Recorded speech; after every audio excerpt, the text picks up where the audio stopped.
Hello, bachcho. Let's read the question. Which of the following metal carbonates is decomposed on heating? Option A, magnesium carbonate. Option B, sodium carbonate. Option C, potassium carbonate. Option D, rubidium carbonate. First of all हम ये discuss करेंगे कि इस question का की concept क्या है। तो इस क्वेश्चन में हम डिस्कस करेंगे about the decomposition of the metal carbonates के बारे में। तो मेटल कार्बोनेट्स की जो डीकॉम्पोजिशन है ये इन्फ्लुएंस करती है बाय द फैक्टर्स, जैसे कि सबसे पहले आता है यहाँ पर लेटिस एनर्जी। तो लेटिस एनर्जी वो एनर्जी होती है जो कि हमें चाहिए to separate a mole of a solid compound into its gaseous ion. यानी कि एक मोल जो है सॉलिड कंपाउंड का उसको गैसियस आयन में बदलने के लिए जितनी एनर्जी चाहिए उसको हम क्या बोलते हैं? Lettuce energy. तो ये जो लेटिस एनर्जी है ये डिपेंड करती है upon the charge and the size of the metal ion पे। यानी कि हम कह सकते हैं कि अगर तो आयन का साइज स्मॉल है तो विद हायर चार्ज तो क्या होगा? They have the greater lattice energies due to strong electrostatic forces between the cations and anions।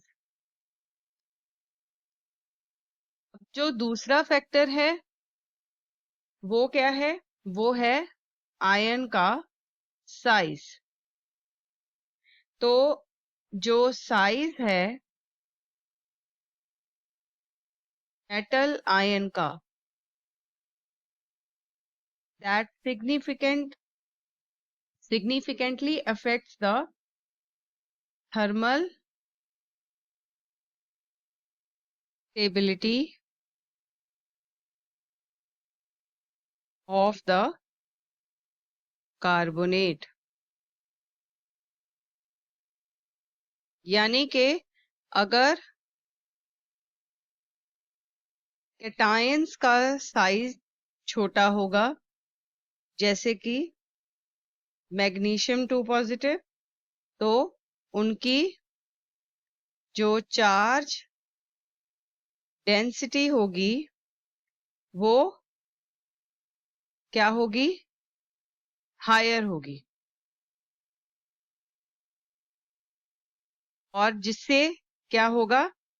एक स्ट्रॉन्ग बॉन्ड बनेगा between the cation and the carbonate। Here we write cation and the carbonate anion। Now I will explain the answer. तो अब बात करेंगे यहाँ पर सबसे पहले थर्मल स्टेबिलिटी एंड डीकॉम्पोजिशन के बारे में। तो हम ले रहे हैं ग्रुप 1 मेटल कार्बोनेट्स, जिसको हम क्या बोलते हैं? अल्कली मेटल्स बोलते हैं। तो अगर हम बात करें सोडियम कार्बोनेट की या पोटेशियम कार्बोनेट की, या फिर हम बात करें रुबिडियम कार्बोनेट की, तो ये सारे क्या है? ग्रुप 1 के एलिमेंट्स हैं, ग्रुप 1 के कंपाउंड्स हैं, जिसको हम क्या बोलते हैं? अल्कली मेटल्स बोलते हैं। तो ये जो अल्कली मेटल्स होते हैं, इनका जो आयनिक साइज होता है वो क्या होता है? बड़ा। सो बड़ा होने की वजह से they have lower charge density, यानी कि जो कैटायंस हैं इनका जो साइज है वो बड़ा होता है और लोअर चार्ज डेंसिटी होती है, और जिसकी वजह से इनकी जो लैटिक्स एनर्जी होती है वो क्या होती है? वीक। यानी कि इनमें जो इलेक्ट्रोस्टैटिक अट्रैक्शन होगी between the cation and carbonate anion वो क्या होगी? लोअर होगी। तो इसका मतलब है there will be no decomposition of these metal carbonates upon heating। अब बात करेंगे ग्रुप 2 मेटल कार्बोनेट्स के बारे में, जिसको हम बोलते हैं एल्कलाइन अर्थ मेटल्स। तो यहाँ पर हम बात करेंगे मैग्नीशियम कार्बोनेट के बारे में। तो यहाँ पर अगर हम देखें Mg2 पॉजिटिव को कैटायनिक फॉर्म में, तो यहाँ पर इसका जो साइज है कैटायन का वो छोटा है, यानी कि इसमें जो चार्ज डेंसिटी होगी वो क्या होगी? वो हाई होती है as compared to the alkali metal cations. तो इसकी वजह से अब क्या होगा? There will be strong ionic bond between the magnesium 2 positive cation and carbonate anion। Now अब जो MgCO3 है that is less thermally stable।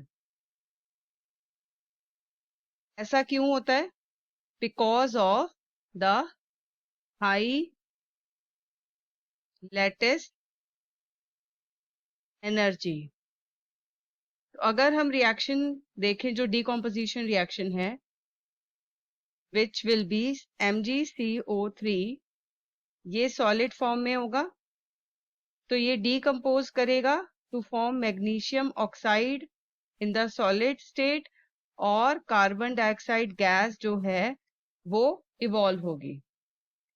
तो जो डिकम्पोजिशन का जो फैक्ट है that is driven by the fact that यहाँ पर Mg2 पॉजिटिव का जो साइज है वो छोटा होता है, और चार्ज डेंसिटी हाई होने की वजह से ये